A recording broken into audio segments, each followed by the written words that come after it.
Incluso realmente tiene que contratar, vale, vale, tienen que contratar en realidad un grupo de expertos que le hagan el mapa de riesgo, porque yo no hago mapa de riesgo. O sea, yo cuando hago, por ejemplo, compliance, yo le digo, ya, pero mapa de riesgo yo no hago. Yo te hago, te ayudo a diseñar el sistema, como yo le digo a los clientes. O sea, yo no te voy a escribir tu compliance. Yo te voy a ayudar a escribir. Es muy fácil, pues, no, ya es un papel y así, es todo un proceso. Tú quieres pagarte pues, 50 soles por toda la chamba. No es así. Ándate a Sangre, ahí te lo van a hacer. Claro, sí. Tú quieres un trabajo donde yo participe, tienes un trabajo serio y responsable. Si no, búscate otra persona. O sea, soy bien claro, ¿ah? Yo no me meto en problemas. Yo no me meto en problemas. No, que sí, que al final atraca, ¿no? Al final todo el mundo atraca. Y después me dicen, pucha, la verdad que sí vale la pena, ¿no? Entonces le digo, ya ves, es que no se trata de tener el cumplido. Se trata de que el sistema funcione. O sea, ¿y el sistema cómo funciona? Con una cultura ética eficaz, o sea, con una cultura viva. Por eso que todas las empresas hablan de cultura organizacional hoy en día. Es por eso. Es para que la gente se contagie, se motive y todos caminen de la mano de ciertos valores y ciertos principios. O sea, no es un juego. Cuando tienes que después ser investigado por lavado de activos, a ver, Fernando me lo dijo, ¿me dijo entender? Que están la todos los santos. Exacto. Y en ese momento nadie te salva. Porque, como le está pasando a este amigo que me da mucha pena, me dice, ¿yo ahora qué hago? Le digo, llorar, porque el sistema es para prevenir, no para solucionar después de. No funciona así. Y recién lo he entendido. Recién lo he entendido, imagínate. Claro. Ese vómito negro es terrible. Es terrible, terrible.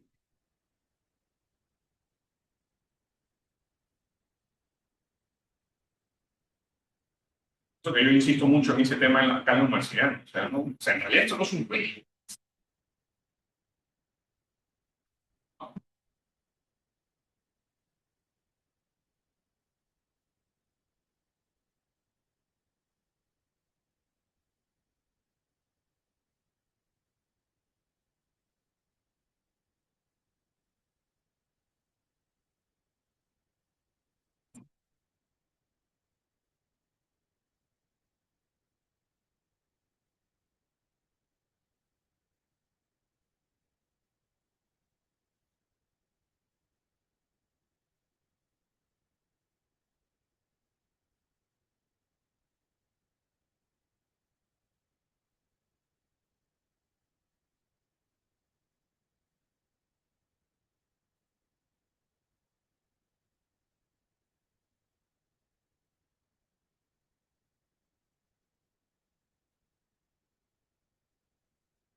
Vale.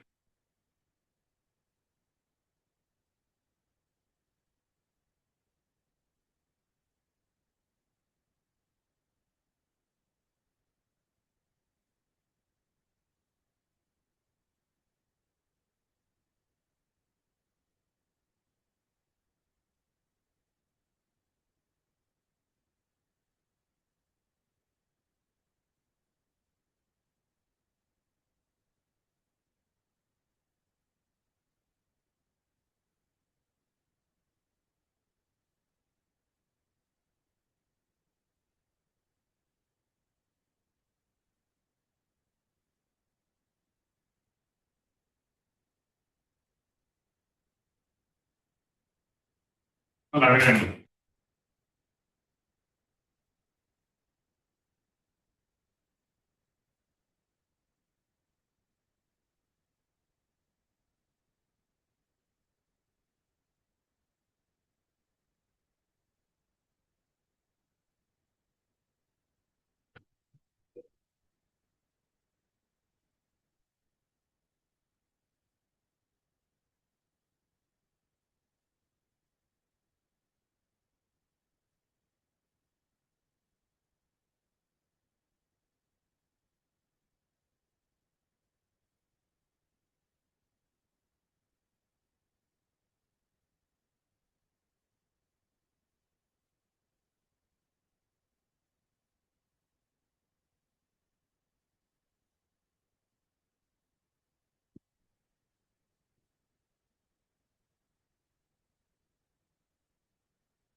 Eso es la zona salida del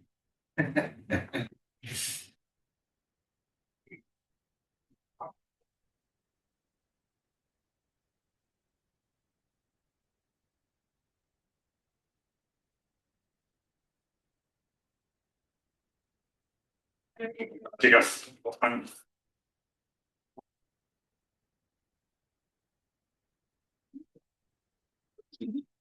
No sé cuál es el que quiere ser de excepción. De hecho, yo me refiero porque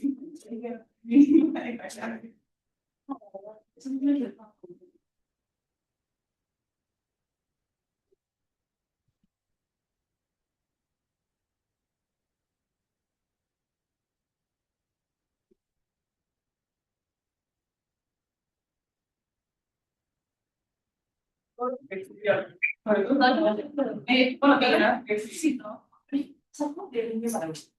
O sea, eso sí, papel. Sí, pero di, no, o sea, actualmente estamos contando. Tienes opiniones, estaría bien que está. Bueno, no sé. Pero tú dices, oye, vamos a pagar. Y como que se ganan muy estable. Pero que queríamos, ¿no? Ya estábamos. Yo no sé, digas, sí, sí.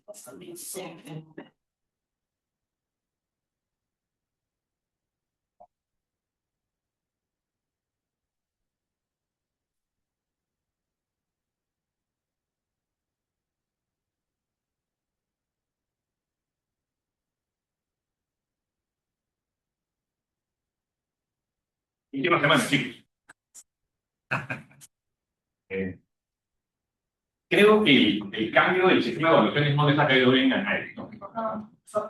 ¿No? Y yo soy de los profes que, la verdad, que tampoco estoy contento. Además, hay un montón de personas que ya terminó, o sea, ya podrían tomar una evaluación, pero se lo tienen que tomar en ciertas, porque la universidad tendría que ser excepcional. La verdad, antes eran tareas que eran de todas maneras una semana de parciales y una semana de final, y eso era todos. Eso hizo su presión de caras, todo el historia, ¿no? Eso cambió con la pandemia, ¿no? Sí.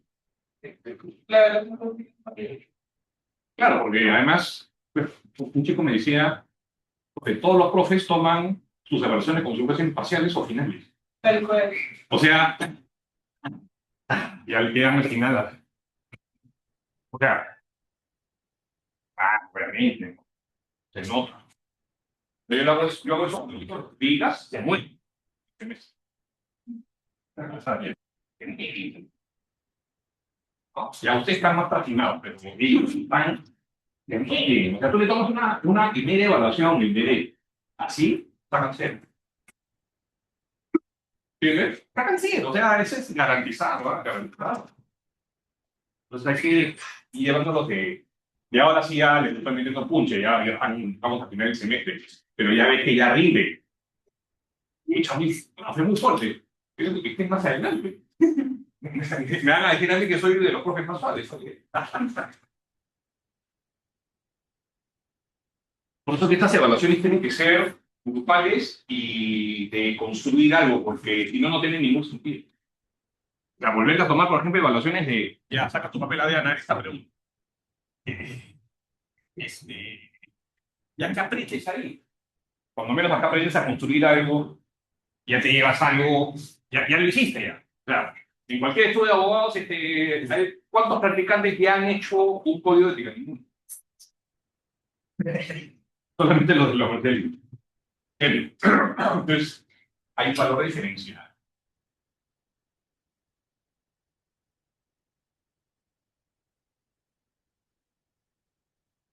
Bueno, chicos, estamos. ¿Cuáles?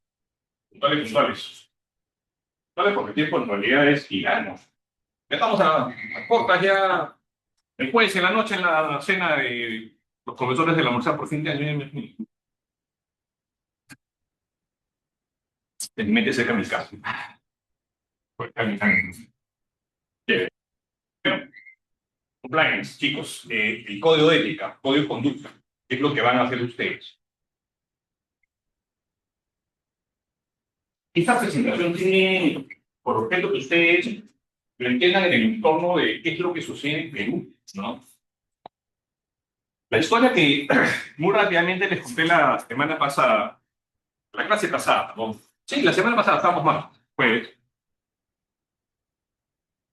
eh, tiene por objeto, o tenía por objeto que ustedes en realidad tomen perspectiva de que el tema de compliance no es algo que se creó hace 10, 20, 15 años atrás. 30, o sea, viene del siglo XIX. Las regulaciones, digamos, tanto por un lado legales, después le dieron paso a las regulaciones, a las autorregulaciones, ¿no es cierto? Y que esas autorregulaciones después con el paso del tiempo, ya las industrias se dieron cuenta que la única manera de evitar que haya un excesivo control normativo era a través de buenas prácticas. Todas las industrias, evidentemente. Los estudios de abogados hoy también, de hecho, les hablan a ustedes de la buena práctica, ¿no es cierto? Y las empresas también, por supuesto, las instituciones, el Estado le falta todavía, pero ahí va caminando, ¿no? Próximo ciclo vamos a incluir, por ejemplo, un capítulo de ética en la administración pública, porque creo que eso es importante. Por ejemplo, dentro de los cambios que le voy a hacer al curso, para que también haya una perspectiva de esa naturaleza. Importante, por supuesto. Y entonces, cuando nosotros tenemos que ubicar el compliance en el contexto peruano, hay que tener en cuenta un poquito estos movimientos que han sucedido en la historia, ¿verdad? Hemos pasado de la regulación legal a una autorregulación, y esta autorregulación ha llevado a las buenas prácticas, a las famosas BPGCs, ¿no? Las buenas prácticas de gobierno corporativo, de las que todo el mundo habla bajo el concepto de cultura organizacional, llámenla como quieran, ¿no? Clima laboral también, en fin, hay una serie de métricas al respecto, ¿verdad? Y todo esto no es solamente para que el trabajador se sienta contento, porque mucha gente pensará de que esto es parte de un desarrollo del derecho laboral y que como consecuencia, no, el derecho laboral no tiene nada que ver ahí, Matías. Es un tema de que las empresas se dieron cuenta, ¿no? Sobre todo a partir de los años 80 en adelante, y en el Perú a partir de los 90 y un poquito bastante entrado en los 90, de que lo más importante que tenían eran sus trabajadores. De ahí que muchas empresas le cambian el nombre y ya no hablan de trabajador, sino hablan de colaborador, ¿no? O sea, hay un cambio de paradigma en realidad, lo cual es bueno, porque eso ha redundado, por ejemplo, en un mejor trato para el trabajador, eso ha redundado en una mejor transparencia en la relación empleador-trabajador en términos generales, ¿no es cierto? Quizá no sea la ideal ni la mejor, pero a lo que era probablemente en la época en que yo empecé, de hecho, es un avance importante, muy importante. Hoy las empresas se preocupan en, por ejemplo, retener el talento, ¿no? Antes eso no era, en mi época eso no, ¿de qué decir chao? Las puertas están abiertas, te decía. No había ningún incentivo para quedarse en las organizaciones. Ojo, estoy hablando de empresas, estudios de abogados, en cualquier sitio. Hoy, todos los estudios de abogados tienen sistemas de retención del talento. Cuando los socios ven abajo a la malla de practicantes, y digamos, siempre los socios, les garantizo en todos los estudios, siempre hay un socio que se dedica un poco a la administración del tema, ¿no? Siempre le preguntan, yo en algún momento me dediqué a eso también, quién es, quién de los 15 es nuestros mejores talentos para que se quede. ¿Verdad? Eso es parte ya de una cultura que está surgiendo en el Perú. Entonces, todo esto hoy se instrumentaliza a través de este concepto, el famoso código de conducta o código de ética, ¿no es cierto? Que en realidad pueden ser una serie de documentos también, o pueden ser un solo documento. Eso va a depender de los estilos, de la industria, del tipo de actividad económica que se realice. Pero al margen del formato, lo que importa es la sustancia, ¿no? Por eso es que el trabajo que quiero que hagan, a mí no me importa cómo lo presenten, lo que me importa es que tengan y desarrollen y diseñen un código de... El formato para mí es total y absolutamente secundario, ¿ok? Normalmente hoy están orientados hacia una, digamos, perspectiva de ser el centro de este sistema. El centro de este sistema, miren. Sistema de compliance. ¿Por qué? Porque el resto de documentos y de instrumentos que forman parte del sistema de prevención tienen como base siempre el código de ética. El código de ética vendría a ser algo así como la constitución del Perú, las leyes, reglamentos y etcétera, etcétera, etcétera, etcétera. ¿Me pueden entender? O sea, el documento pila es el código de conducta, el código de ética. Por eso mando a hacer ese código, ese documento en particular. ¿Cierto? Ese documento pilar. ¿No? Entonces, ese documento tiene definitivamente un impacto en el cumplimiento normativo. Porque lo primero que se tiene que hacer para redactar un código de ética, y sugiero que ustedes lo tengan en cuenta al momento de que en el grupo estén diseñando el documento, es cuál va a ser el impacto que va a tener en el cumplimiento normativo. Es decir, cómo lo van a orientar ustedes hacia el cumplimiento de las leyes. Por eso yo les puse ahí en el anuncio. Ustedes deciden si van a hacer, por ejemplo, un estudio boutique o un estudio multiservicio. ¿Por qué? Porque el sentido cambia. Por ejemplo, no, profe, nosotros vamos a ser penalistas. Ya, el compliance que tengo yo no le sirve a un estudio que hace penal. Y siendo estudio de abogados. Porque los riesgos que se asumen son diferentes. ¿Ok? Entonces, cuando hablamos del impacto en el cumplimiento normativo, hay que medir los riesgos que el estudio de abogados va a tener en la actividad económica. Por ejemplo, un estudio de abogados que se dedica exclusivamente al derecho minero, por ejemplo, tiene más riesgos que yo que no me dedico a ese rubro. Entonces, hay que ponerlo en perspectiva para que tú puedas prever en tu código de ética ciertas circunstancias que están dentro de un cumplimiento normativo mínimo y difícil. ¿Ok?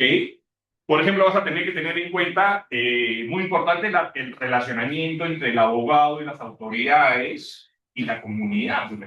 Yo no tengo que relacionarme con comunidades, ¿cierto? Entonces no tengo que diseñar ninguna regla ética, por ejemplo, ahí. ¿Ok?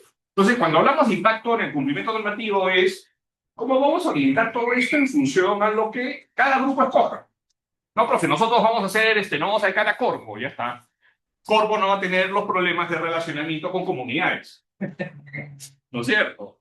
O no va a tener problemas de, por ejemplo, riesgos frente a las autoridades fiscales y jueces. ¿Por qué? Porque no se dedican al derecho penal, por ejemplo. Si es un estudio que se dedica al derecho penal, el riesgo de corrupción en soborno aumenta. ¿Me vas a entender? Entonces, vuelvo a repetir, va a depender de cómo quieran ustedes orientar eso. Ahora, esa orientación normalmente se hace a través de un documento previo. Ahora, de un documento previo que normalmente el código de ética viene precedido de una carta del líder, ¿no es cierto? Cuando ustedes han entrado a practicar a un estudio, les han dado la bienvenida, ¿o no, mi querida Isabel? Sí. Te dan la bienvenida, ¿no es cierto? ¿Y quién te da la bienvenida? El socio líder. Sí. Seguramente el Estado, ¿no es cierto? Y Y el comité. hay un comité de bienvenida, claro, es un estudio muy grande, ¿no? Bueno, el comité, ya. Claro, o del área en el cual estás, quizá, ¿no es cierto? Pero siempre el líder, la cabeza de todos, te envía un correo, una carta, o se acerca, o hay algo que hacen que el ingreso sea no solamente agradable en términos formales, o sea, no se trata de agradar solamente por términos de cortesía, se trata de motivar a las personas a que sigan la forma de pensar y la forma de actuar. Te invitan a motivarte, a involucrarte. Hoy eso es indispensable.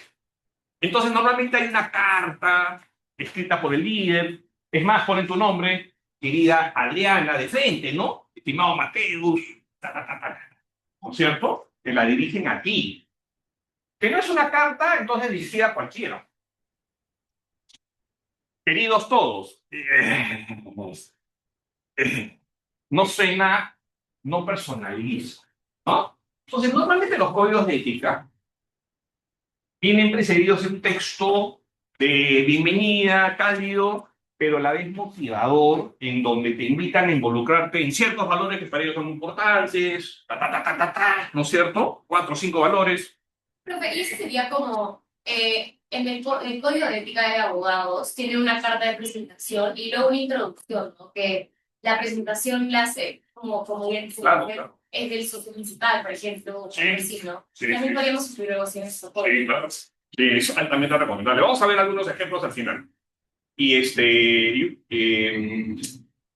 y la carta juega un rol fundamental, porque ya cuando tú terminas de leer la carta, que normalmente es una página y no tiene por qué ser más extensa, porque si es más extensa de una página, ahí hay un problema de redacción y de confusión de ideas probablemente. Tiene que ser la bienvenida cálida, el motivo y la despedida. Es básicamente las 3 partes de esa carta, ¿no? Más allá de esas 3 partes, vuelvo a repetir, ya díganme que si quieren yo les redacto una nueva. ¿Ya? Porque, o redáctensela ustedes que ya van a saber hacerla después de esta evaluación, porque a veces para comunicar mucho hay que decir poco, ¿no es cierto? Cuando tú comienzas a cantinflar, como digo yo, a decir pero no decir, o a decir y después desdecirte, es porque tu mensaje no está claro y tú no sabes transmitirlo. ¿Ok? Entonces, normalmente esas cartas están diseñadas bajo esos 3 parámetros que les he mencionado. Una bienvenida cálida, cuál es el objetivo para que tú te involucres o los valores que te invitan a participar, y una despedida en donde justamente básicamente te hablan del compromiso que esperan de ti y de que tengas una buena estancia con ellos, ¿no? Después el código de ética, ya propiamente dicho que vendría a ser, digamos, la segunda parte, porque hay empresas que lo tienen todo en un solo documento o te lo mandan en una carta que te adjuntan el código de ética, depende, ¿no es cierto? Pero cuando ya estamos hablando del código de ética propiamente dicho,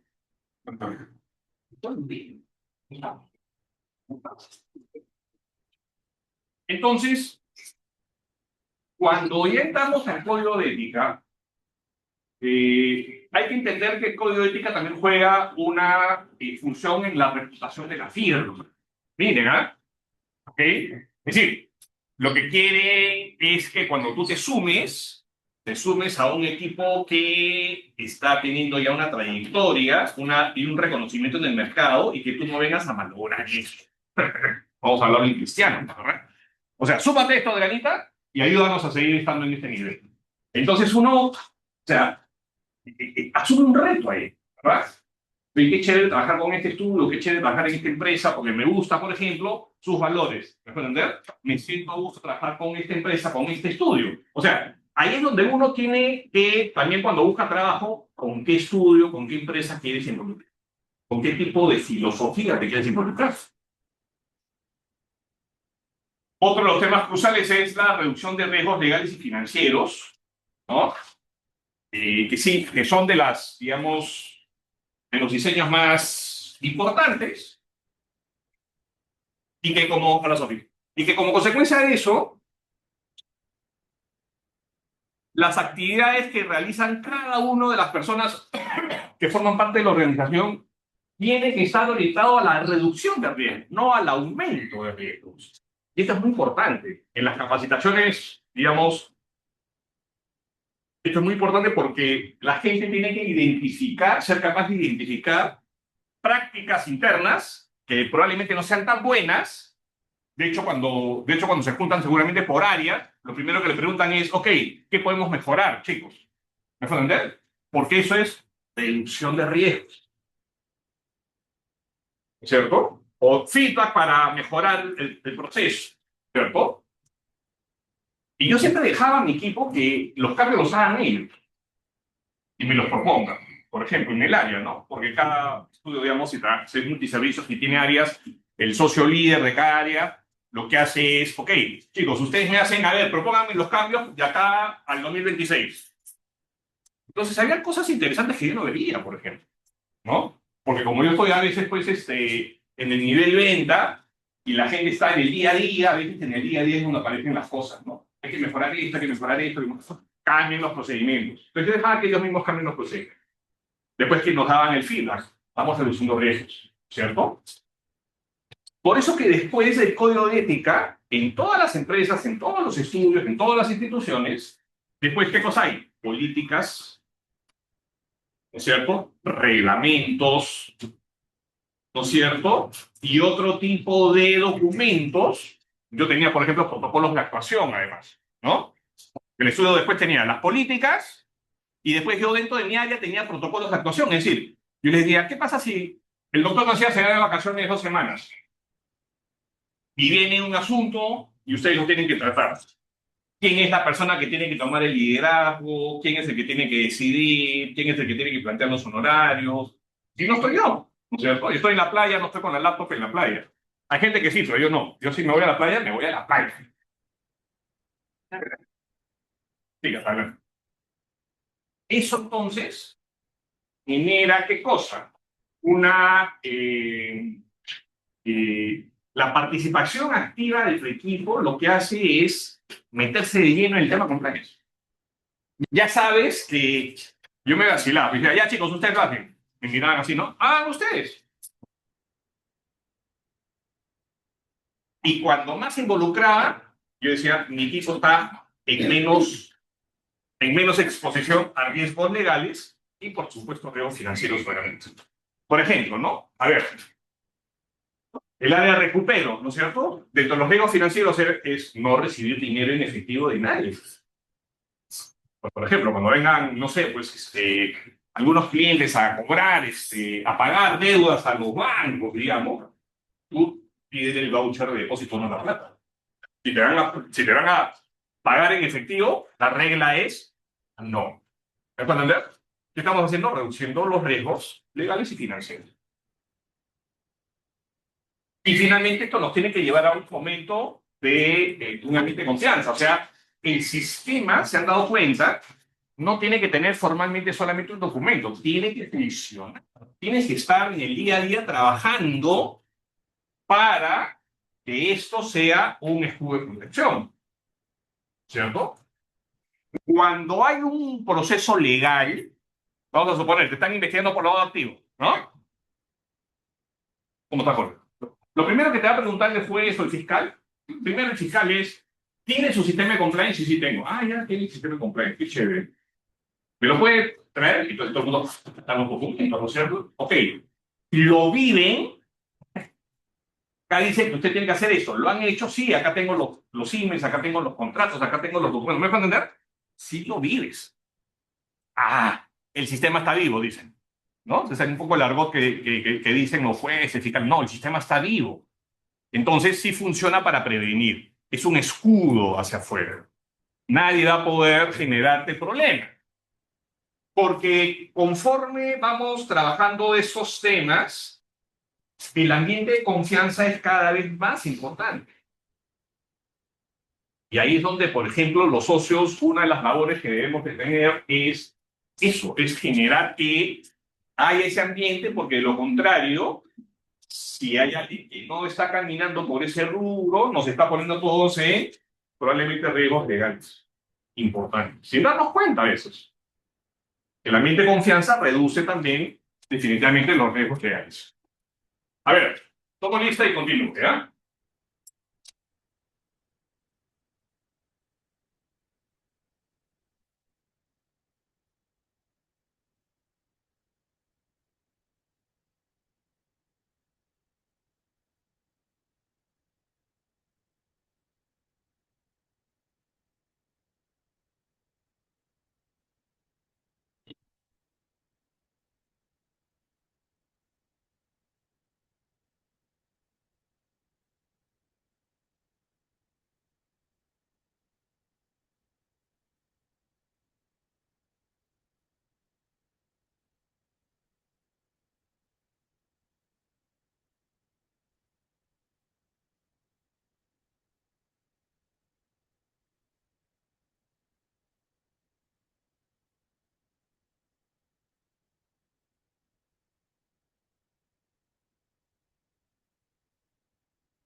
A ver, Camila, no está Paula, Samantha, sí. Ahí Ana Balín. A ver, Eduardo. Camila no está. Leo, sí. Vita, no. Niebla. Salima. Adriana. Luciana, Aro. Luciana. Diana Jurí. Rey. Isabela. Y Alexandre. Y Sofía. Y Andrea Quiroz. Andrea. Sí, ¿no? Sí. Valis. Doctora Irene. No había ido a cambiar.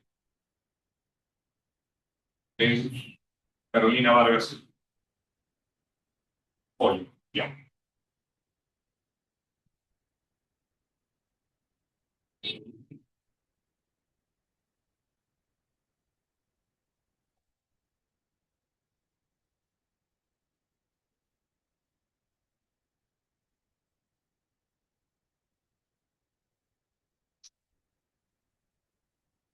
Entonces, ya, perdón, de la pantalla de blanco.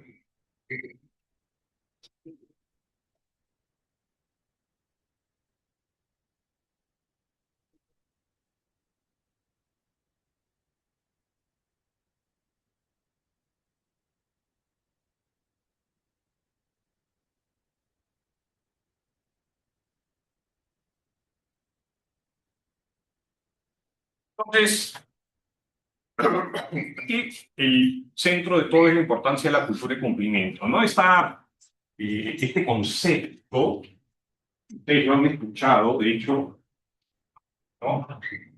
En las empresas en términos generales como la cultura, ¿no? En realidad el tema de la cultura no es solamente un tema, digamos, de, vuelvo a repetir, bienestar laboral exclusivamente, sino es un tema básicamente de cultura de cumplimientos, es una cultura ética, ¿no? A veces yo encuentro ciertos errores, digamos, en empresas o incluso en mi estudio de abogados cuando los ayudo a hacer su compliance.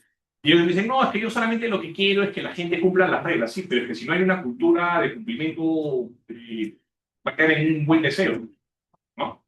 Por eso le contaba a Mateo, ¿no? Al inicio de la sesión. Un amigo me dice, oye, dice, dame tu compliance para yo copiarlo. No. ¿Por qué? Porque no te va a servir. ¿Cómo que no me va a servir si tú también eres abogado y yo también soy abogado?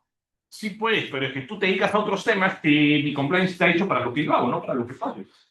Porque los riesgos son diferentes. Y porque no solamente los riesgos son diferentes, la cultura de cumplimiento tiene que ir primero por delante y después hago el compliance. Porque, o sea, tú vas a hacer el documento y lo vas a tener guardado en el cajón y después cuando venga un problema lo vas a sacar como un escudo. No funciona así. Eso es como tener una espada, ¿no? Que dices que tiene muchas funciones y mucho poder y a la hora que la usas no sirve para nada la espada. No la sabes ni manejar, ¿no es cierto? No te sirve como defensa. Para que sirva como defensa tiene que haber esta cultura de cumplimiento. Y la cultura de cumplimiento tiene que empezar desde la gente de arriba, no desde la gente de abajo. ¿Ok? Entonces hay que incentivar la ética empresarial, ¿no? Cuando les contaba la sesión pasada de cómo el tema, digamos, en el mundo comienza a cambiar y pasamos de una cultura, digamos, de solamente cumplir lo que la ley exigía a ciertas industrias que comienzan a darse cuenta de que la autorregulación era importante y esa autorregulación después nos llegó a las buenas prácticas que hoy tenemos, es porque se dieron cuenta que en esas empresas, mientras más transparente se les ve desde fuera, el consumidor y sus clientes son más fieles. ¿Ok? Miren lo que pasa ahora, ¿no? La gente básicamente le huye cuando se entera que ciertos productos que tú compras de ciertas empresas, esas empresas en realidad, cultura de cumplimiento y cultura ética, tienen muy poco. ¿Qué hace el consumidor ahora automáticamente? deja de comprarles. Por eso que salen las empresas con propósito, ¿no es cierto? Y la famosa ley PIC en el Perú, ¿no es cierto? Que el Estado en realidad debería de promoverlas más, ¿no es cierto? Habría que hacer algunos cambios también un poco en la ley BIC para que se puedan las empresas adecuar inclusive. Pero cuando tú te presentas, por ejemplo, ante un banco y tú eres empresa BIC, el banco lo primero que hace es, vamos bien, ¿me dejo entender? Estás alineado a lo que el banco también quiere, que es ayudar a empresas con propósito. ¿Me dejo entender? No, ¿cuál es tu propósito? No, hacerme millonario. Vaya al otro banco, señora Cano. ¿Qué va a dejar en la sociedad como consecuencia de su actividad empresarial? ¿Me dejo entender? Y tiene que ser definido. Entonces, ¿qué te van a pedir ahí? Antes de pedirte el balance, te van a pedir probablemente tu compliance. ¿Me puede dar su código de ética? ¿Me puede dar su carta de compromiso o la carta que el líder dirige a los trabajadores y a los colaboradores? No, no tengo. Vaya, llame al profesor Macías para que le diga. ¿No? La cultura de cumplimiento tiene que ser una cultura viva. No, no solamente decir que la tengo, sino demostrar que sí funciona. ¿Ok? Porque las puertas se cierran, chicos. De hecho, cuando hacemos networking hoy, una de las cosas que es muy importante y que obviamente, digamos, suma muchísimo en la reputación, es cuando tú te presentas, digamos, en una reunión en donde la gente sabe que tú no solamente eres un buen profesional, que das un buen valor agregado, que te comportas éticamente, sino que tienes un propósito muy importante en cualquier económica. Por ejemplo, ayudas a una institución, por ejemplo. La gente te va a buscar como amigos. Primero, quizás sorprendidos de cómo lo haces, ¿no? Quizá, pero por otro lado, yo quiero trabajar con él. Muchos de mis amigos me dicen, oye, tú estás loco, ¿por qué corres carreras que andan los domingos a las 4 de la mañana? Y, bueno, no son, primero son todos los domingos, ¿no? Segundo le digo, son algunos, ¿no? Segundo le digo, hay carreras, pero ¿por qué corres esas carreras tontas de 8 kilómetros, 4 kilómetros? Porque cuando tú te matriculas, ayudas a una institución que está detrás de ellos con fines sociales. ¿Me dejo entender? O sea, hago deporte y ayudo. ¿Me dejo entender? O te dicen, puede donar a tal causa, por ejemplo, Perú Runners, ¿no? Cuando hace las carreras grandes en Lima, ¿no? ¿Puede donar para que una persona que no tenga recursos corra la carrera? Sí, pum, le pagas a alguien la inscripción. O le pagas a un grupo de chicos, algún tipo de ayuda que ellos estén así, en fin. ¿Me puedo entender? O sea, ¿qué es lo que se busca? Lo que se busca es ese engagement, digamos, social, ¿no es cierto? Ese compromiso de que es totalmente loable lo que tú haces en términos de deporte, por supuesto, pero adicionalmente, ¿qué más haces por la sociedad? Siempre hay ese pasito adicional. No, yo soy un excelente profesional del derecho, no tengo la menor duda, pero ¿qué más haces para que la sociedad esté mejor? Ah, no, no hago nada. Cuando vayan a hacer networking, entonces van a entender que ese valor adicional hoy es el social engagement en inglés, ¿no es cierto? El compromiso social, digamos, de apoyar, digamos, determinadas causas o simplemente, por ejemplo, tener un objetivo determinado, ayudando a alguna institución en algún servicio, digamos, no pagado, por ejemplo, ¿no? A dónde, no hay problema. Porque de lo que se trata es de que no solamente lo digas, ahí lo estás demostrando. Una cosa que yo sí no hago es publicar, yo he donado plata a tal sitio, tal sitio, tal sitio. Hazlo, cayó la boca. La gran recomendación, en realidad, ¿no es cierto? O sea, la gente que me conoce sabe que lo hago y no necesito estar mostrando en redes sociales, ¿me dejo entender? Porque no hay que hacer ruido en las cosas buenas, simplemente hay que hacerlo.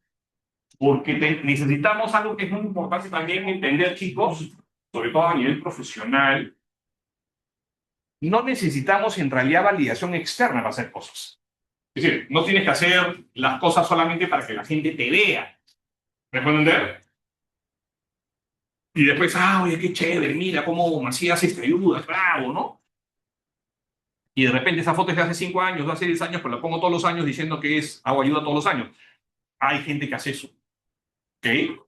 Entonces, también hay que saber comunicar un poco ese tipo de situaciones. Y basta con que tú simplemente digas, de hecho yo en mis presentaciones, cuando a veces me lo piden algunos clientes, ¿cuál es su compromiso social? ¿Qué está haciendo usted para poder darle a la sociedad algún resultado adicional a lo que un profesional hace? ¿No? Bueno, estamos comprometidos en ayudar a esta organización. Punto. ¿Me dejo entender? Sin hacer mucho paliento, mucha historia. Ah, si te lo preguntan, le das más información. Pero si no te preguntan porque le es suficiente, ya cumpliste con también esa perspectiva. ¿Por qué? Porque las empresas hoy buscan a sus iguales. Las organizaciones buscan a sus iguales. ¿Ayudas igual que yo o no ayudas igual que yo? No, no ayudo igual que tú. Entonces no hablamos el mismo idioma. ¿Me puedes entender? Entonces no te contrato como proveedor, entonces no te contrato, en fin, o no hago networking contigo, o no genero mucha confianza en mi mercado. ¿Me dejo entender? Porque mucha de la reputación hoy de las firmas y de las instituciones, sobre todo después del caso de Odebrecht, que ustedes, de hecho, seguramente en los estudios donde están, todavía está vivo digamos, lo que no se tiene que hacer de esas actividades que se hicieron en ese momento, ¿verdad?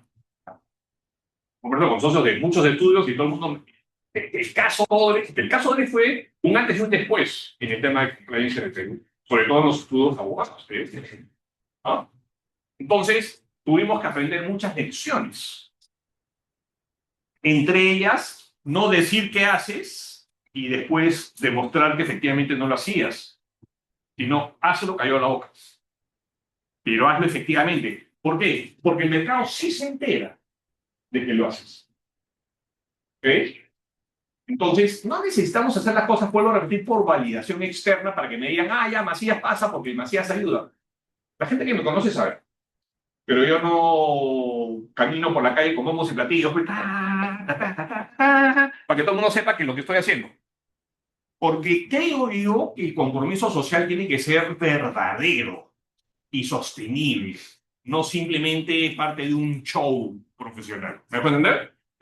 Hay que hacer la diferencia. Y se nota, chicos, la verdad. Se nota hasta dónde tú te comprometes verdaderamente con algo sin que la gente tenga que estar aplaudiéndote todos los días. ¿No es cierto? Automáticamente la gente se da cuenta. Hay que crear después políticas claras. Ya tengo mi código de ética. Internamente, después, ¿qué tengo que hacer? El siguiente paso, políticas. Que ya son reglamentaciones mucho más específicas en determinados temas, ¿verdad? Que vendrían a ser documentos que desarrollan los principios que están en el código de ética. Los códigos de ética, chicos, de los grandes estudios de abogados, vamos a ver el de la Universidad de Lima, que es un código de ética en el cual estamos involucrados por lo menos 40.000 personas, 28.000 o 29.000 alumnos, más profesores y administrativos.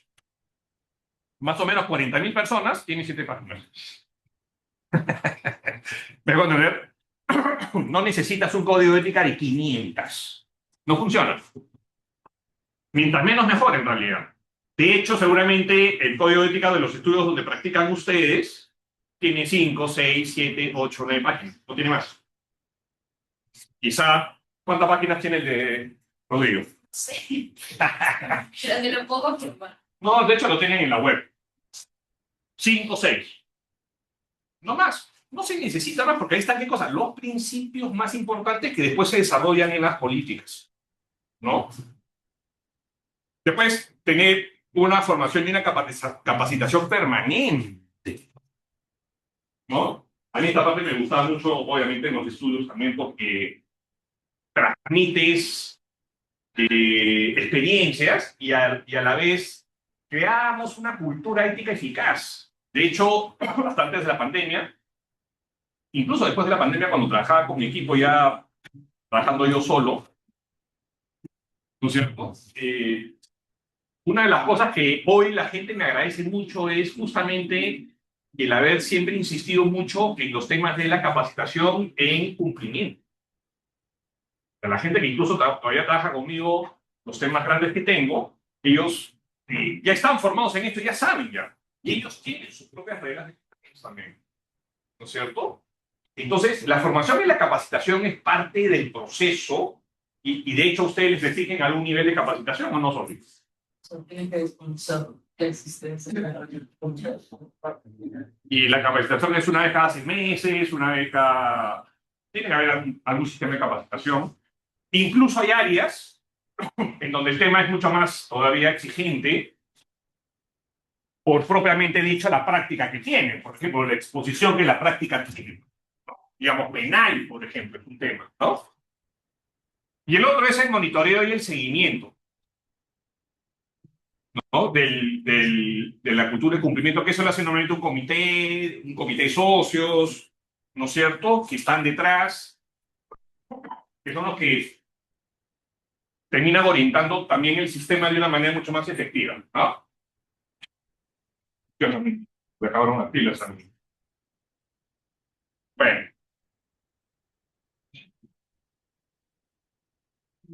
Las mejores prácticas en el cumplimiento normativo en el mercado peruano pasan por el compromiso de la alta dirección. Ese es, chicos, necesario, indispensable, ¿ok? Y que como consecuencia de eso, el compromiso de la alta dirección tiene que sentirse. Ustedes tienen que saber de que el jefe está conectado con este sistema. Cuando el jefe no está conectado a ese sistema, tú no te conectas. El tema es bien simple. Si la alta dirección no está conectada, el de abajo no se va a conectar. O sea, porque va a seguir algo que ni el jefe le hace caso. ¿Me puede entender? Hay un concepto detrás que es follow the leader, ¿no es cierto? O sea, sigue al líder.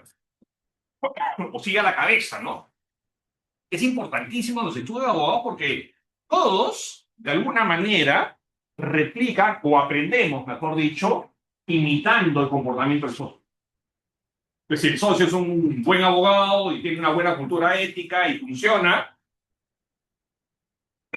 automáticamente la gente de abajo lo va a hacer, ¿no? La capacitación y concientización, pues, es también una práctica que se ha vuelto muy común en el Perú después del caso de Odebrecht, en los estudios de abogados, para no cometer los errores infantiles que en ese momento se cometieron y que terminaron, acuérdense, pues, abogados en la cárcel, ¿no es cierto? O estudios que tenían que prescindir de ciertos socios porque a la larga no eran tan éticos como se pensaba y se decía, y comenzaron a haber estudios de abogados que se desmembraban, o habían socios que salían por la puerta falsa. Eso es lo peor que te puede pasar, ¿no? Y finalmente, la evaluación periódica de las auditorías internas del sistema, que eso es importantísimo. Si no lo hago, yo no lo muevo y mejoro mi sistema, la gente no lo va a cumplir. Lo ve como algo que está ahí, pero que no es cercano. Las evaluaciones periódicas, yo estaba acostumbrado a hacer evaluaciones al principio cada 6 meses, por ejemplo, y después cada 3 o cada 4, dependiendo. En el caso Odebrecht, por ejemplo, era cada 3 meses, ¿no? ¿Por qué? Porque aparecían nuevas situaciones que teníamos que revisarlas, por ejemplo, en las firmas, o teníamos que encontrar, digamos, alguna falencia en nuestro sistema que nos comprometa a nosotros a tener ese riesgo, ¿verdad? Y la idea era entonces que las evaluaciones periódicas nos identifiquen eso y también las auditorías. En nuestro caso no teníamos una auditoría interna en realidad, pero sí contratábamos gente de fuera que nos daban, estudiaban nuestro sistema y nos decían, oye, acá la tubería está atacada, oye, acá no hay comunicación, aquí mejora. Y entonces ellos nos proponían, por ejemplo, ¿no es cierto? Hay que cambiar esto, hay que cambiar lo otro. Entonces cambiábamos políticas, código de ética, lo que se tenga que cambiar, reglamentos, protocolos de actuación, etcétera. ¿No? El sistema tiene que estar vivo.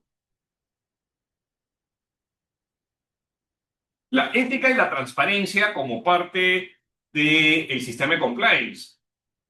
hablábamos la clase también pasada cuando les hice la historia, las empresas, las instituciones en general, con el tiempo tuvieron que ser más transparentes. Lo contrario de la transparencia es lo que se llaman empresas opacas, ¿no es cierto? O instituciones con niveles de opacidad. O sea, que desde fuera no se puede ver claramente qué es lo que están haciendo adentro, ¿no es cierto? Ni cómo toman sus decisiones, ni cómo organizan sus actividades, ¿no? Eso de cara, por ejemplo, el tema de la transparencia, por ejemplo, aquí en el mercado peruano es muy importante de cara, por ejemplo, financiamiento, ¿cierto? Y no solamente el bancario, ¿ah? Sino también, por ejemplo, fondos de inversión, ¿cierto? Que hay un montón en el Perú. Por otro lado, potenciales inversionistas.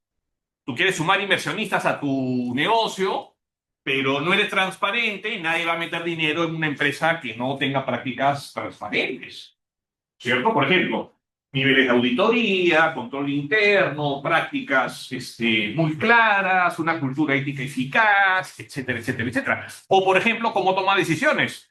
¿Quiénes son los miembros de tu directorio? No, mi directorio es mi papá, mi hermano y mi hijo. Vas muerto ahí.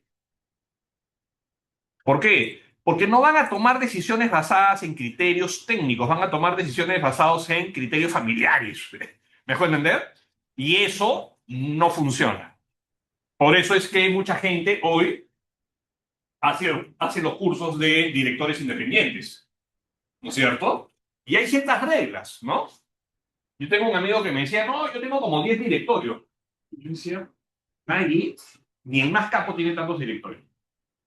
Porque cuando te suman a un directorio es para que tu talento lo pongas al servicio de esa institución y normalmente no solamente te pagan por, acuérdense que hay una remuneración del 6% de las utilidades que se puede disponer para la remuneración del directorio, ¿verdad? Sino que adicionalmente te van a exigir horas de trabajo adicionales porque seguramente si tú eres un crack en finanzas te van a poner como parte del comité financiero. Y vas a tener que tener reuniones seguramente semanales o quincenales, lo que fuese. Entonces, cuando me dicen, no, yo tengo 10 directorios, dos cosas, me están mintiendo y solamente tiene uno o dos, pero lo han multiplicado por 6. ¿Ok? Y eso parte de un criterio de transparencia, es decir, una persona no puede formar parte de más de 3, quizás 4 directorios. Y más aún si son empresas, por ejemplo, grandes. ¿No? No, yo soy director de 5 empresas grandes, 6 empresas grandes. Mi hermano, que es una persona que tiene mucha experiencia, está en 2 directorios y me dice que ya el tiempo no le alcanza, imagínense, por 5, ¿no? Yo le digo, ¿pero qué tantas cosas? No, que yo soy parte del comité de marketing de esta empresa y yo en la otra empresa, que es otro rubro que no compite con lo anterior, me dice, estoy entrenando al gerente de marketing. Es un joven y me lo han puesto como, yo soy su mentor. Entonces está ahí, ¿no? ¿Qué es lo que es la organización? Promover la ética empresarial, pero promover la ética empresarial adentro y afuera. Y eso es algo que en el Perú no se está haciendo todavía del todo bien, por ejemplo, en los estudios de abogado. Recién se siente un poco la necesidad que tienen los estudios de abogados de, por ejemplo, contratar abogados éticos, ¿no? Por eso que nos contratan a nosotros, ¿no? Una de las ventajas que el mercado ya ve del profesional abogado salido de la Universidad de Lima es el entendimiento mucho más perfecto y más cercano de la ética empresarial, ¿no es cierto? Lo cual es fantástico, ¿no? Y eso es, chicos, hace 20 años, cuando yo prácticamente empecé a editar el curso de ética bueno, en ese momento estaba Ronald, por encargo en ese momento estaba comunicando todavía Osvaldo Junco. La idea era transformar la ética justamente del estudiante de la Universidad de Lima. Los profesores entraban y salían con mucha frecuencia al curso, ¿no? Pues había que darle una estabilidad académica, digamos, al curso y cambiarle el contenido. Entonces, el curso que estamos, digamos, teniendo nosotros ahora es producto de 2 décadas casi de revolución, de cambios, y de ajustarse al mercado. O sea, ayer he tenido una reunión justamente con Ronald para ver cuáles son los cambios para el 2026. O sea, ya el curso que voy a dar en el 2026 es distinto a este. Hay que cambiar componentes, porque el mercado nos pide otras cosas. Y eso es lo fantástico, creo yo, que tiene la Universidad de Lima. Se adapta, digamos, rápidamente a las exigencias del mercado. ¿No es cierto? ¿Por qué? Porque ese es el valor diferencial de ustedes con respecto a los alumnos de otras universidades, egresados de otras universidades. Entonces, les preguntamos después a los socios de los estudios grandes, ¿qué es lo que más aprecian? ¿Por qué contratan y pagan más a los alumnos de la Universidad de Lima? Porque tienen claro el tema de la ética y la transparencia. ¿Me dejo entender? O sea, ya está. Obviamente la capacitación, la parte de eso está por demás sabido. Pero garantía de que lo van a hacer éticamente. Hay un sello de calidad importante ahí. ¿No? Dicho por los socios de los estudios más grandes del Perú. O sea, no lo estoy repitiendo lo que dice el decano. O sea, el decano lo tiene porque tiene el estudio del mercado en la mano y que lo hemos revisado ayer incluso. Divulgación de conflictos de interés, ¿no es cierto? Hoy las distintas organizaciones, vos también, ¿no? Estamos justamente con este tema del conflicto de interés muy claro, porque o sea, si tienes conflicto de intereses, te alejas del concepto de transparencia. Tú no puedes estar en conflicto con alguien en la sociedad, ¿me vas a entender? Cuando el estudio de abogados está en conflicto con la sociedad, hay algo que ahí no está funcionando y no necesariamente es la sociedad, honestamente. ¿Ok? Y finalmente, algo que es muy importante también dentro de la ética, la transparencia, el tema de la confidencialidad. Hoy los clientes también exigen cada vez más a los estudios de abogado, ¿no es cierto?, niveles más fuertes de confidencialidad en sus actuaciones profesionales. Cuando yo empecé en la profesión hace ya bastantes años atrás, este tema no se hablaba, hoy te lo exigen. Es más, te piden prácticamente que necesites autorización incluso para, si necesitas ir a tocarle la puerta de una autoridad para hacer alguna gestión en mi nombre, me tienes que decir que vas a ir y o ir con alguien de mi empresa. No puedes ir solo. Justamente porque lo que no quieren es, entre otras cosas, que se te vaya la boca y como normalmente los abogados sí manejamos información bastante confidencial de los clientes, no quieren que esta información confidencial después termine en manos de la autoridad y eso pueda ser usado en su contra. ¿No? Entonces hay que saber mantener los niveles de confidencialidad internamente en el estudio y hacia afuera por respecto a los clientes y a la sociedad también y autoridades. ¿No es cierto? Otra de las prácticas que ha sido muy importante también, y vuelvo a repetir después del caso de Brecha en realidad, es la prevención de los delitos financieros. ¿No?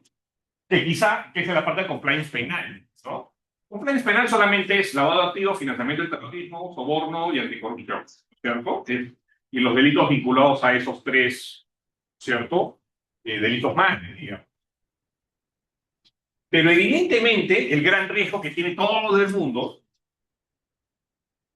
aunque los abogados no hacemos consultoría financiera, por supuesto, pero sí manejamos dinero, directa o indirectamente, directamente a través de honorarios, digamos, y gastos, e indirectamente a través de las inversiones que hacen los clientes, ¿no? Entonces, tenemos que tener muy claro eso de aquí. Por ejemplo, identificación de riesgos financieros, ¿no? Y esto es muy importante. Yo tengo unos clientes extranjeros que es un fondo de inversión asiático y ellos me dijeron tener una política sobre riesgos financieros, aunque yo no maneje dinero, ¿eh? Yo digo, pero yo no manejo tu dinero y yo tampoco tomo las decisiones por ti. Sí, pero es que tienes que tener una política interna que esté de acuerdo a mi política que yo tengo sobre el manejo de los recursos. Entonces tuve que adecuarme, por ejemplo, y hacer una política prácticamente exclusivamente cuando trabajo con ellos. ¿No? Porque hay que identificar cuáles son los riesgos financieros aquí. Entonces, por ejemplo, a mí me impiden que yo, por ejemplo, esté asesorándolos a ellos y que la contraparte esté un primo mío o un hermano con una sociedad suya, con otro nombre, ¿me puedo entender? Porque lo consideran un riesgo financiero. O sea, yo tengo que hacer después una declaración jurada en cada cliente que ellos están haciendo una revisión y que yo voy a participar, por ejemplo, de que las personas que participan que están en esa organización no tienen ningún grado de vinculación conmigo, ni de parentesco, ni amical. Ni amical. Y si es amical, tengo que decirlo y detallar desde hace cuántos años lo conozco, porque yo digo, oye, pero el Perú es muy pequeño, o sea, es como cuando yo tengo que hacer declaraciones cuando soy árbitro, le digo, o sea, tengo que hacer siempre declaraciones por un tema de transparencia, aunque no haya ningún problema, porque muchos abogados que defienden son algunos niños de la universidad, entonces me los encuentro después en el arbitraje, entonces yo siempre pregunto, ¿quién es el estudio de abogados? El estudio tal. ¿Me vas a entender? ¿Para qué? Para que después no digan, no, pues es que como mis hacías enseñó en la universidad y lo nombran, entonces por ahí hay algo que se está... No, no. Pero yo hago la declaración, digo, por si acaso, los abogados que defienden a la parte tal, que tienen al estudio tal, yo he sido profesor de ellos. No sé. Ah, ya, pues no hay problema. Pues ya lo dije. ¿Me vas a entender? Ya lo dije. No hay problema, pero hay que decir, por un tema de transparencia. Colaboración con las investigaciones. Esto es muy importante. Y no solamente hay que decirlo de cara a la opinión pública, sino que hay que hacerlo. Porque cuando no colaboras con las investigaciones, ¿saben lo que hacen los fiscales? Siéntense en el banquillo de los acusados. Venga, venga, venga, siéntense acá. ¿Por qué? No está colaborando. Está escondiendo algo, entonces quiere investigar. Vas muerto ahí. ¿Qué? Vas muerto. Por eso a este amigo que les conté que está metido en un problema, le dije, no te niegues a la investigación. ¿Por qué? Porque eso es asumir casi responsabilidad, Leo. Eso es asumir casi responsabilidad. O sea, si el fiscal ve que tú te estás negando, lo primero que va a decir es 35 años adentro. Te arranca. Ojo, ¿ah? No estamos hablando de 5 años, no, no. ¿Ah? Y mantenimiento de registros precisos. Mantenimiento de registros precisos. ¿Qué significa esto? Todo tiene que ser trazable. Todo tiene que dejar huella. No, profe, es que me lo dijo por WhatsApp. No funciona. ¿Me pueden entender? Correos electrónicos, cartas.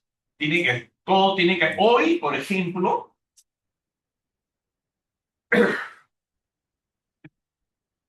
si tú no sabes, si no puedes dar un rastro del dinero, ese dinero te lo van a inmovilizar y como consecuencia de eso te van a hacer la denuncia correspondiente ante la UIF para que la UIF investigue. ¿Y la UIF qué dice? Esa es operación sospechosa. Entonces, como es sospechosa, vamos a abrir una carpeta fiscal preventiva para que también el fiscal tome conocimiento y también investigue. Y de repente el fiscal comienza a jalar, comienza a jalar, comienza a jalar, comienza a jalar, comienza a jalar, comienza a jalar, y de repente el fiscal dice, sí, hay motivos suficientes como para formalizar una denuncia, y tú sin saber leer y escribir ya te estaban investigando hace 2 años o hace 3, y ya tienes una denuncia, y tú dices, no, no pasa nada, tengo una denuncia. El fiscal ya tiene todas las pruebas ya. Los fiscales actúan así, ¿no? Porque te denuncian primero ante prevención del delito, investigan, ya saben que tienes una, ¿no? Señor, siéntese en el banquillo de los acusados, vamos a investigar, ¿no? Entonces, el mantenimiento de los registros precisos es hoy una regla importante en el tema de compliance.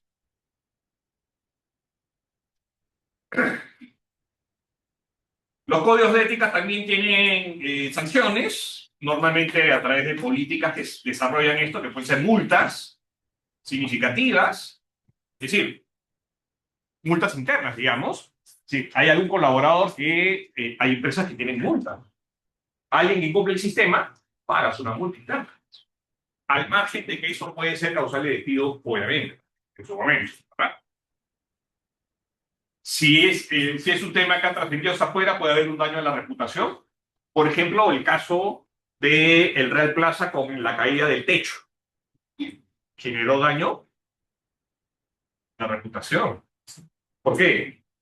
La verdad, dejó mucho que desear ahí el compliance de Intercor. Yo siempre digo, me sorprende enormemente cómo actuaron de una manera tan lenta y tan sospechosamente encubriendo a la gente. No, que vamos a colaborar con las investigaciones. ¿No es cierto? había muertos, había gente que había quedado herida, había un chico que se acuerdan le había caído el techo encima y la pierna, había que cortarle la pierna para sacarlo y salvarlo. Al chico medio que lo salvan después y muere. En fin, todos ese tipo de circunstancias generan daño a la reputación. Y recuerden que al principio negaron de que había un mal manejo, pero parecería que, no conozco ya los detalles, pero los ingenieros que después participaron eran los materiales que estaban fatigados.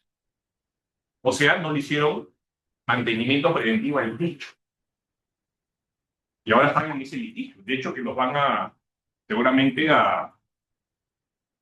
o sea, nos van a ver sus penales ahí bastante.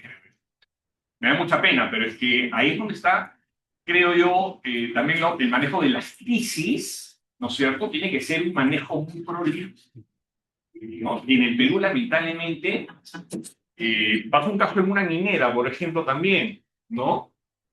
Que hace, creo que fue el año pasado, o este año no recuerdo exactamente bien, pero ha sido reciente, un auto ingresa a la operación minera y un tractor de esos grandazos retrocede y chanche y mata a las personas que estaban en el carro. O sea, esa muerte debe haber sido horrible.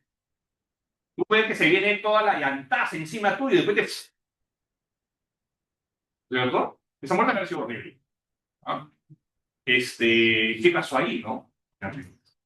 Entonces, todo eso genera el manejo de las crisis, y, digamos, y las sanciones y las mejoras del sistema y la asunción de responsabilidades tiene que estar bien, o sea, los riesgos de los procesos legales eventualmente, tiene que estar bien determinado por la dirección. Por eso yo siempre digo, en el trabajo, chicos, tenemos compañeros de trabajo, no tenemos amigos. Y no lo digo para que no sean amigos de la gente que está adentro, sino que el día de mañana, cuando hay un problema, después, Tofi no lo hizo. ¿Me puedo entender? O sea, uno tiene que trabajar sabiendo de que el día de mañana, ¿no es cierto? La gente que está a tu lado no necesariamente te va a realizar cuenta. O sea, welcome to the reality, como decía uno de un partner nuestro afuera, decía, bienvenidos a la realidad, ¿no es cierto? La realidad es mucho más sorprendente de lo que uno supone. A este muchacho amigo mío que está metido en este proceso de lavado de activos absurdo, que yo sí creo que es absurdo, pero por tonto, es porque creía de que su cliente no lo iba a echar y lo primero que hace es, el doctor es el que hace todo. Le metió una echada pero terrible. O sea, ¿quién es el cerebro de todo? El doctor fulano de tal. Ya está, ya. Ahora defiéndete, pues. ¿Me puedes entender? Ahora defiéndete. No, es que no me dijo, yo no le dije. ¿Dónde está el documento donde tú no le dices? ¿Me puedes entender? Si no hay la trazabilidad, vas mal. Por eso yo insisto tanto con este tema, chicos, y sorry que sea tan demente, pero es que es así. ¿Qué medidas de prevención son las más usuales en los sistemas de compliance y en los códigos de capacitación continua, evidentemente, ¿no? Está de más decir que esto tiene que ser simplemente una rueda que esté permanentemente dando vueltas. La implementación de controles efectivos, ¿no? Y esto es importante, la implementación de controles efectivos, ¿cierto? Por eso yo tenía, por ejemplo, protocolos de actuación. ¿Qué significa? Mateus tiene un encargo mío, por ejemplo, tiene que hacer un contrato de compraventa y tiene que ayudar a un cliente a vender su inmueble, por ejemplo. Pero él ya sabe lo que tiene que hacer el día 1, el día 2, el día 3, qué reportes enviar, a quién enviar el reporte, qué decirle al cliente, qué decirme a mí. ¿Me dejo entender? A quién copiar en los correos para que se pueda hacer la trazabilidad de la operación. Si no hay esos protocolos de actuación, después el día de mañana, imagínense cómo lo hace un estudio grande. Si tiene que confiar solamente en lo que las personas le dicen. Si a una persona se le pasó porque pueden haber errores y somos humanos, y no estoy diciendo que nos portemos mal, sino que simplemente se te pasó, el riesgo aumenta automáticamente.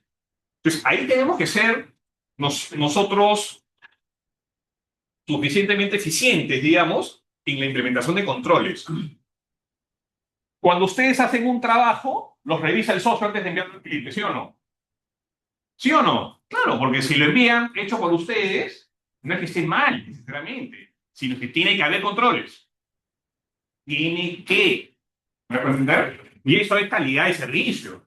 Pero imagínate controles de supervisión, por ejemplo, de actividades. Hay empresas que, por ejemplo, un ex cliente mío, ¿no? Le prohíbe a su gente relacionarse y ser amigos de las autoridades administrativas, por ejemplo, o los funcionarios de las municipalidades, por compliance.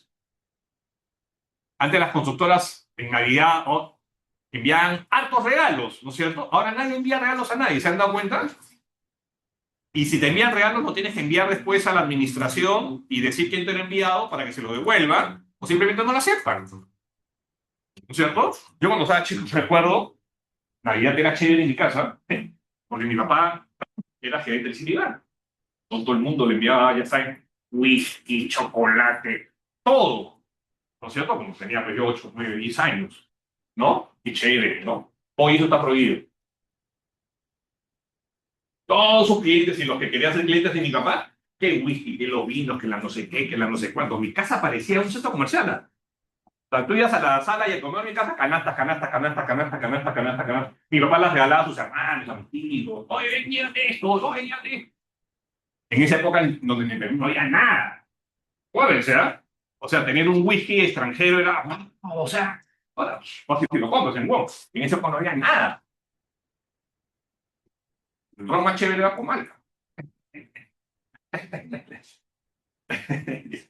Imagínense lo que hay ahora, ¿verdad? ¿A qué voy con esto? Si no hay controles, ese tipo de situaciones lo que generan son conflictos de interés. Porque el día de mañana, ¿cómo vas a tomar una decisión objetiva con respecto? Dariana, yo te envié la canasta. ¿Me hablar? Yo tuve un amigo, gerente de logística de una minera. Y yo estaba prohibido de contratar con esa minera. Y yo me moría de ganas de trabajar con esa minera. Una minera recontra chévere. Porque además, el gerente legal en ese momento era mi brother de la cara del comercial, mi compañero. Pero que tampoco podía justamente porque él había declarado que había estado conmigo. Yo no podía contratar. Y mi amigo me dijo, no, pues me hacías mi compañero de colegio de los 5 años. Mi pata, mi brother, más, yo estoy padrino de su hijo, con toda la historia. Entonces, el compliance de la minera, me hacías prohibido. Cuando renunció, me dijo, compadrito, ya renuncié, cualquier cosa tú mismo eres. ¿No? Porque ya no está. Ah, no es así, ¿no? ¿Qué estaban haciendo ellos? Implementando controles. Y las auditorías internas regulares, las grandes empresas sí lo tienen que ver, ¿no? Y esto es importante. Ahora, las auditorías sobre compliance ya lo están haciendo los propios estudios de abogados, pero hay empresas que hacen el monitoreo del sistema desde fuera. Lo que se llama el hackeo ético, incluso en temas digitales, por ejemplo, también comienzan a ver hasta cierto punto el cumplimiento normativo. ¿Cierto? Hoy, por ejemplo, las empresas están implementando sistemas de controles usando IA, ¿no es cierto? Inteligencia artificial, para hacerlos más eficientes los sistemas. El canal de denuncias y la comunicación, porque el sistema tiene que funcionar de esa manera. Tiene que haber un canal de denuncias interno. Si no hay un canal de denuncias interno, el sistema no funciona. ¿Ok? Y adicionalmente no solamente el canal de denuncias internos, sino que adicionalmente tiene que ser total y absolutamente anónimo para que no se tome represalias ante quien denuncia una irregularidad. ¿Correcto? De hecho, hay siempre un correo que es, digamos, denuncias, @ tal, tal, tal, ¿no es cierto? Pero cuando llega el correo a denuncias, hay un bloqueo de quien manda justamente el mensaje. Para que, oye, para que no se sepa quién es, ¿no? Y no haya, vuelvo a repetir, las represalias del caso. Pues hay que establecer canales seguros. Hoy son digitales, básicamente. Antes había el famoso buzón de sugerencias, ¿se acuerdan? Y un cliente lo tenía, decía, oye, mi sistema, nadie me da sugerencias, padre, que lo tienes al frente de la recepcionista. Y la recepcionista va a ver quién es el fulano que va a ir a dejar el papel, pues. Y nadie quiere eso. Cuando lo implementaron digital, comenzaron a aumentar las denuncias. Y ahora, sí, pues tienes razón. Tiene que ser anónimo. tienes que tener los softwares que soporten eso, evidentemente, ¿no? Y ahora hay un montón, no hay problema. Tiene que haber una garantía de no represalias por parte de la organización, y eso es importante, ¿cierto? De hecho, el oficial de cumplimiento ni siquiera tiene que saber quién es la persona que está haciendo la denuncia, ni siquiera él, para que la investigación también sea imparcial, ¿no? Entonces, él recibe la denuncia, el oficial de cumplimiento está obligado a hacer la investigación correspondiente y después ponerlos ante, digamos, toda la información, si es que hay un comité de ética, ponerlo al comité de ética para que evalúe y establezca, por ejemplo, las sanciones, ¿verdad? Tiene que haber una comunicación efectiva dentro de la empresa. Por eso que hoy se trabaja normalmente ya no en ambientes cerrados, sino en ambientes abiertos. Eso lo que hace es promover la comunicación. Y en las empresas, por ejemplo, tienen las paredes pintadas, a veces con lemas, con logos, con ideas, ¿cierto? Porque la empresa está aprovechando para comunicar, por ejemplo, ¿no es cierto? Y eso genera un ambiente propicio para que la comunicación circule, ¿no? Y el seguimiento de las denuncias, esto es muy importante, ¿no? Muy importante, porque denuncia que se hace, denuncia que se tiene que investigar y se tiene que cerrar, no investigar, cerrar, o con sanción, o con un cambio del sistema, o una mejora, lo que fuese. ¿Ok? No hay denuncia que quede en el aire nunca. ¿Por qué? El sistema no funciona. El sistema, vuelvo a repetir, es un círculo que se tiene que retroalimentar. Si aparecen cuellos de botellas, de repente, no es una denuncia, pero sí es te están informando de un riesgo que hay que mejorar, mejóralo. Tienes que hacerlo.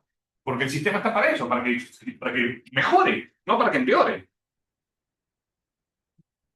Las empresas tienen incentivos y reconocimientos a los colaboradores que justamente demuestran una conducta ética eficaz, ¿no? Por ejemplo, algunos tienen premios. Hay empresas grandes que en los almuerzos anuales reconocen determinadas prácticas o determinadas actitudes que las reconocen ante todos. Recuerden, el reconocimiento siempre es masivo y la sanción siempre es individual. Te sanciono a ti individualmente en privado, pero te felicito en público, ¿no? El reconocimiento funciona muy bien. También hay incentivos por buen desempeño. Hay empresas que tienen sistemas de puntos o sistemas de canjes o sistemas de ciertos beneficios, de días libres, por ejemplo. Son sistemas que tratan de motivar y que la gente esté permanentemente al día, ¿no es cierto?, en el cumplimiento de sus absolutamente, digamos, funciones y sobre todo cumplimientos éticos importantes. Promoción de valores, ¿no es cierto? Muchas veces a través de lo que es, digamos, a veces ayuda a los menos favorecidos, ¿no? Y la participación en la toma de decisiones que involucre finalmente también componentes éticos muy importantes para que se, digamos, verifique que efectivamente los valores en la empresa se cumplen, ¿no? Y con esto acabamos. Miren. El código de ética. Más o menos esta ruta más o menos deberían de seguir ustedes al momento que hagan su código. ¿Ya? Este es un estándar. Que está hecho en base a la revisión que hice de, no sé, 15 o 20, digamos, documentos, códigos de éticas de los estudios de abogados en el Perú. Algunos extranjeros también, dicho sea de paso. Chile, Argentina, México, España. Y más o menos en la industria hay este estándar. Primero, hay la famosa carta de compromiso del líder hacia el grupo de colaboradores o al que ingresa a la organización también. Como les mencionaba, ¿no? O sea, empieza el código de ética, pero con una carta, ¿no? Después están lo que se llaman los aspectos espirituales, te explican cuáles son los valores, las virtudes, la misión, la visión y los compromisos de la organización, ¿no es cierto? Ahorita vamos a ver algunos ejemplos. Y después entran a los aspectos normativos, la misión del abogado, virtudes del abogado, relación con clientes, autoridades, partes y terceros, honorarios, secreto profesional, libre patrocinio, manejo de información y bienes del cliente, confidencialidad TNA, relación con colaboradores internos y otros, ¿no? Dependiendo ya de cada industria, algunas cosas en procesal, en penal, en minero, en lo que sea. Ok, esta presentación la tienen en la semana 15 y también tienen este documento que les estoy mostrando, que les voy a mostrar, perdón.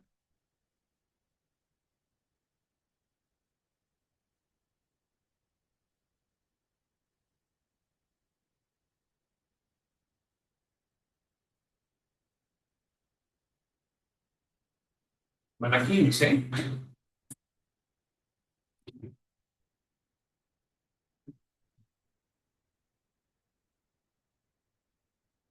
Miren, el código de conducta de la universidad como profesional, ¿no? Vamos a ver el de la Universidad de Lima. Perdón.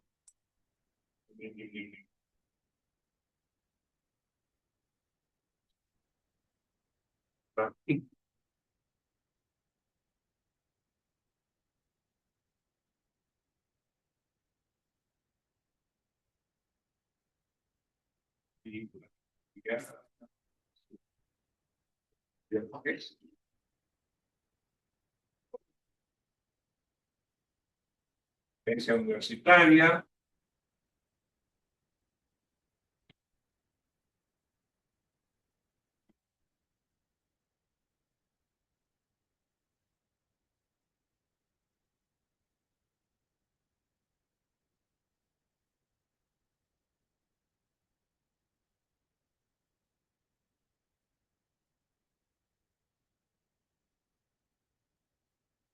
Y está. Lo digo, mira. De mí.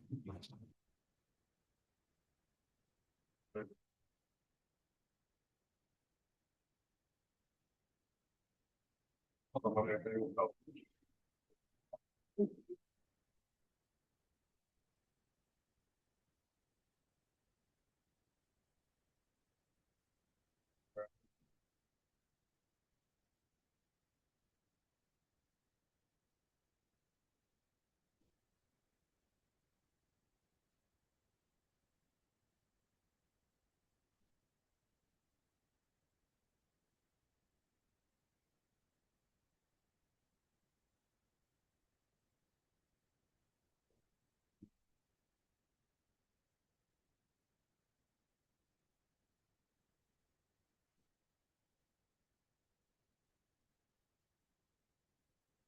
Y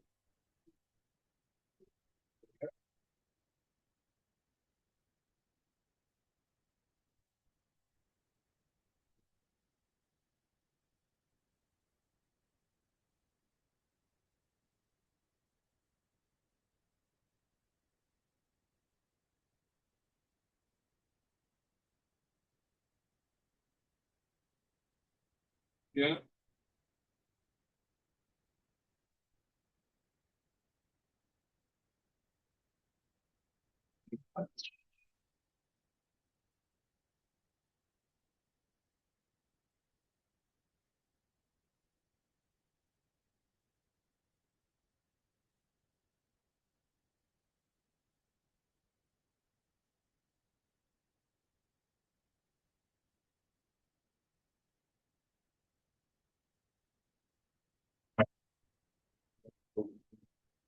Código, vamos a buscar así. Código. No, estudio en quizás. Yo que estudio abogado, vamos a ver. A ver qué.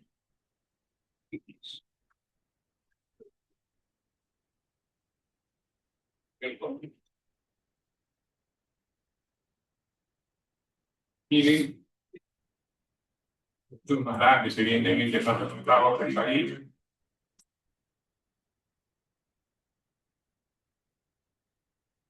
Su código de conducta, ¿no es cierto? Su índice, la introducción.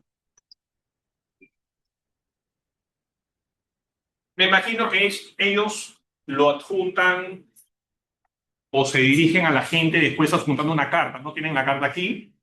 Pero, por ejemplo, en la parte introductoria, ¿qué es lo que están haciendo? La parte espiritual. Están transmitiendo cuáles son los principios y valores sobre los cuales gira su ejercicio profesional. Ojo, estamos hablando de que es un estudio que tiene 300 abogados, ¿no es cierto? Entonces tiene que tener un compliance bastante bien diseñado, ¿verdad? Es para que vengan, sí. Tiene 20 páginas, ¿no? La última versión, ¿no? Ahí está. ¿Quién debe cumplir el código? Sanciones, incumplimiento de las leyes, prácticas laborales, ¿no es cierto? Y comienza la parte normativa. Mire, de normativa, conflicto de intereses, políticas de regalos, ¿no es cierto? Confidencialidad.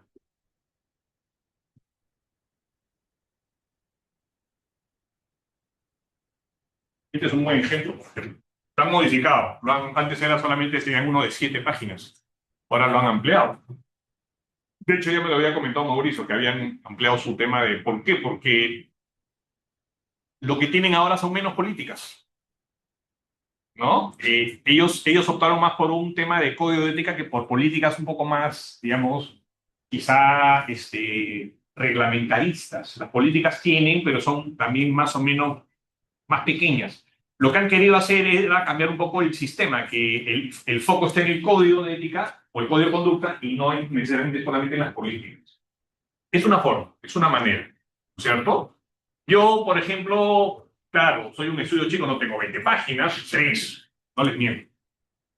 Porque como son servicios muy especializados, muy reducidos, mi riesgo ya está muy claro. Y si es que necesito sumar algo que el cliente me pide, me sumo a la política del cliente.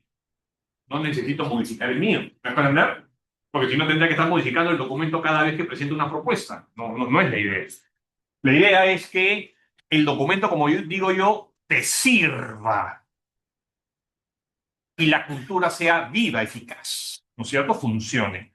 Eso es lo más importante. Vamos a ver el del estudio Rodríguez. Ahora, NIS, y así pueden buscar a todos los estudios, ¿ah? Y revisar también, vamos a poner código de ética, estudio, Rodrigo. Ahí está, ¿cierto?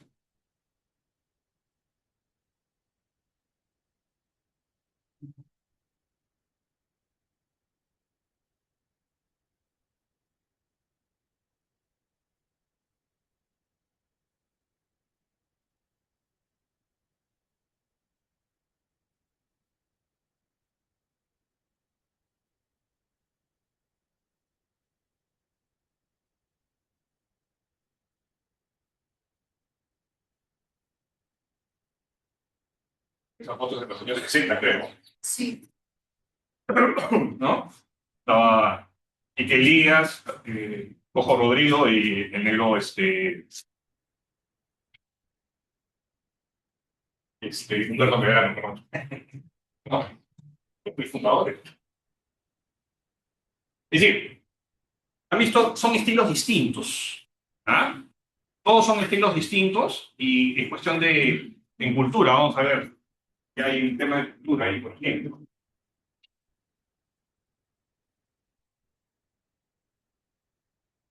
¿Cierto? Ellos apuestan más por una... Me encantó el estudio de Rodrigo como que, bueno,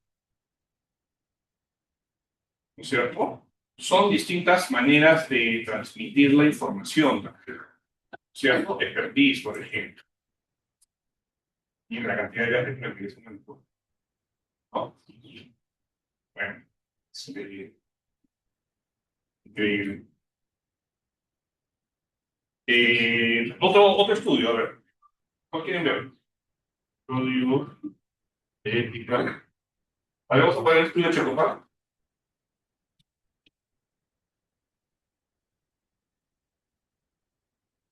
75 años, ¿no?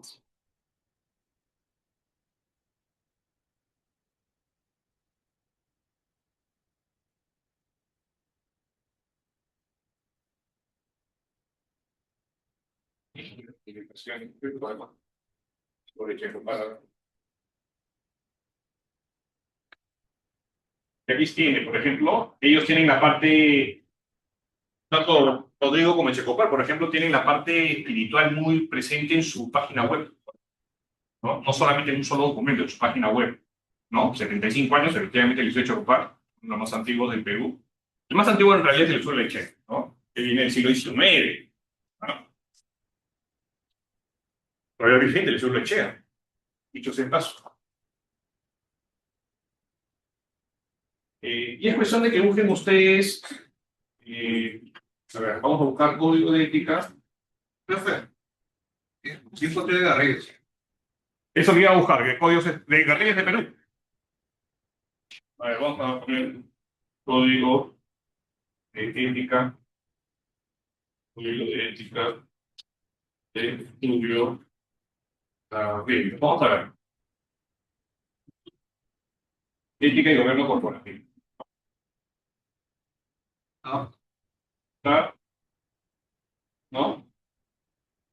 Ahí lo tienen, ¿no? Consultar nuestro código ético.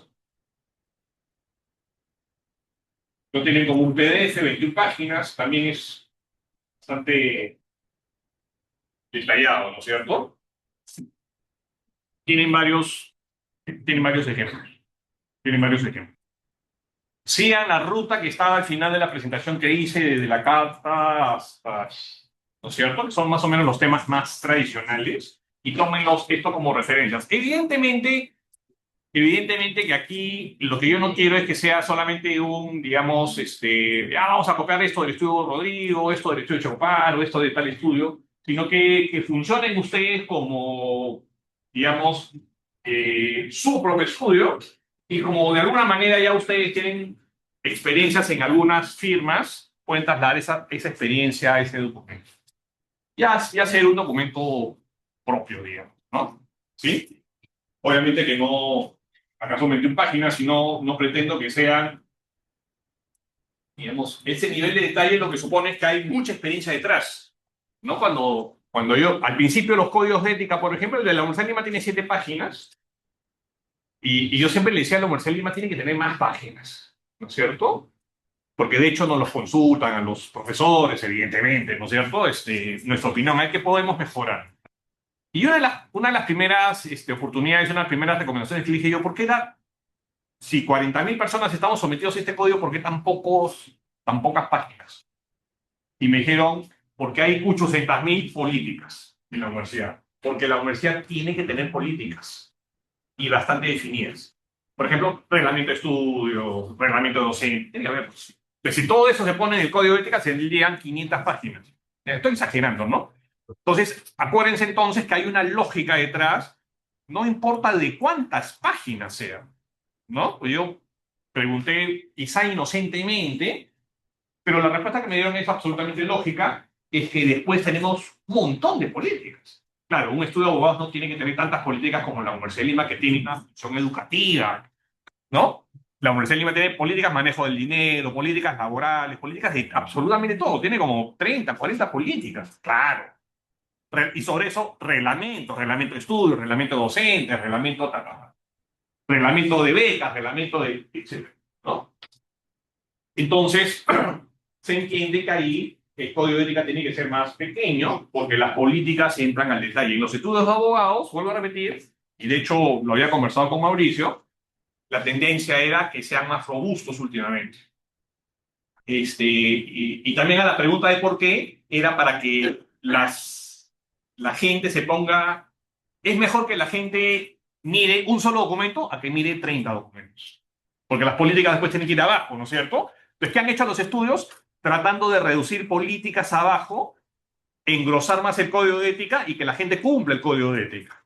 Y como consecuencia de eso, la política, ¿no? Era un poco la lógica que hay detrás. ¿Ya, chicos? Sí. Muy bien. Entonces, nos vemos el jueves, ya la última sesión, chicos. Que tengan un buen día. Sí.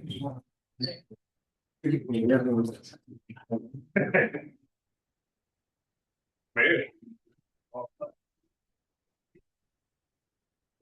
Ya,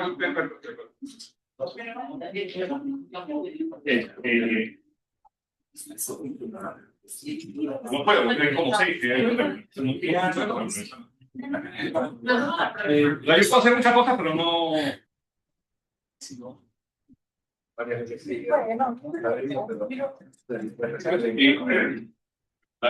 regla de la pintura, yo no sé por qué, la verdad, no tengo la tortura de la lista. ¿No? No puedo regularizar la lista hay varios que están, bueno, como se dice. Sí que ha sido el ciclo que más gente se está la persona. Digo, más o menos al 6%, 17%. No, no es nada por falta, sino es que el reglamento me dice que tengo que ponerle las dos últimas evaluaciones 0-0. Entonces, si eso te hace pasar el curso, no. O sea, entonces, la tercera nota sí te la pongo, pero cuarta y quinta no puedo. Bueno, ha sido día posterior. O sea, el reglamento me dice, desde que se configura la falta, en adelante se ve. Así te afecta a las 4 y las 5. Pues, una pena, pero las reglas son tan hechas para estos. Esta es la primera, la segunda, la tercera. Todas 20, 20, 20, 20. Las 5. Las 5 evaluaciones es 20.